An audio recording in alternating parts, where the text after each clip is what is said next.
How to test the alternator on a Honda Odyssey 2013. I boosted it. Now I'm gonna connect. I'm gonna put my leads on positive and negative. I should have 14, around 14 volts, 13 to 14 volts.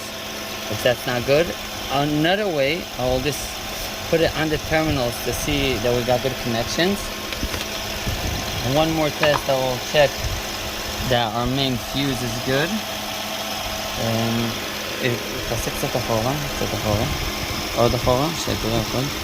the main fuse is good, and it's good.